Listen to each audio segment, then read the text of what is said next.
खबरें जो आपको सीधे जोड़ती हैं हमसे, जिनका आपकी जिंदगी पर होता है सीधा असर। खबरों की वही तस्वीर, बिना बदले बिना डरे, जज्बा सच का लिए, सच दिखाते हैं। बता दीजिए। डॉक्टर प्रदीप गुप्ता, राष्ट्रीय अध्यक्ष, राष्ट्रवादी हिंदू शक्ति वाहिनी। क्या कहना चाहेंगे? आज आपने अजय राय के ऊपर मुकदमा कराए हैं, वो भी प्रदेश अध्यक्ष हैं कांग्रेस के। किन मुद्दों पे मुकदमा हुआ है, किन धाराओं में हुआ है? अभी विगत दिनों कांग्रेस के प्रदेश अध्यक्ष अजय राय द्वारा जी राफेल लड़ाकू विमान, जी जो कि हमारे देश की आन बान शान है जी और कहीं न कहीं से अपनी उच्च मारक क्षमता के लिए पूरे विश्व में जानी जाती है, उसकी तुलना कांग्रेस प्रदेश अध्यक्ष अजय राय द्वारा एक खिलौना विमान से करते हुए एक माहौल बनाने का कार्य किया गया और देश में एक अफवाह फैलाने का कार्य किया गया कि राफेल विमान केवल भारत सरकार ने एक दिखावे के लिए लिया है, इसका कहीं प्रयोग नहीं होना है। कांग्रेस प्रदेश अध्यक्ष का ये बयान देश के यशस्वी प्रधानमंत्री, जिनके सशक्त नेतृत्व में माननीय मोदी जी के पूरे देश की जनता, देश की भारतीय सेना, पैरामिलिट्री फोर्सेस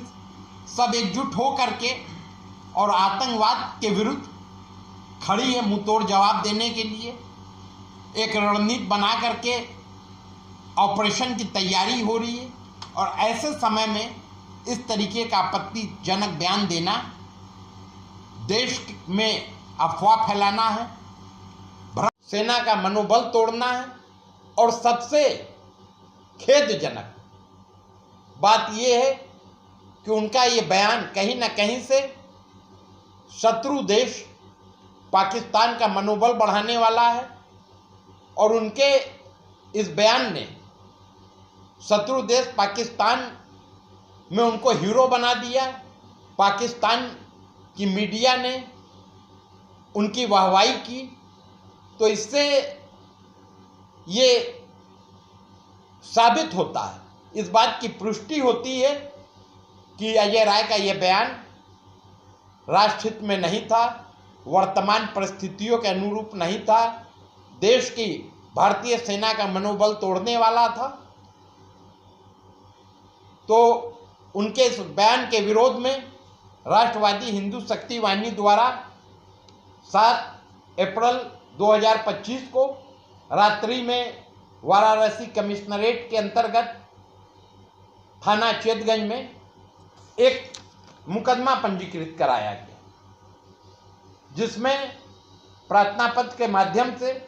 राष्ट्रवादी हिंदू शक्ति वाहिनी ने उनके कृत्यों का उल्लेख करते हुए उनके विरुद्ध कठोर कानूनी कार्रवाई की मांग वाराणसी पुलिस से की है।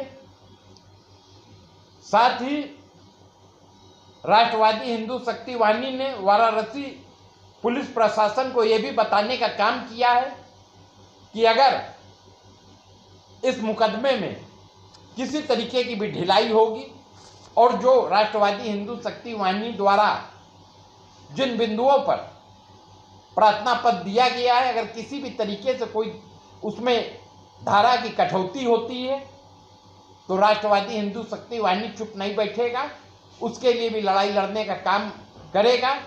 क्योंकि इस तरीके के देशद्रोही बयान को राष्ट्रवादी हिंदू शक्ति वाहिनी कतई माफ करने के मूड में नहीं है। अध्यक्ष जी, एक प्रश्न आता है,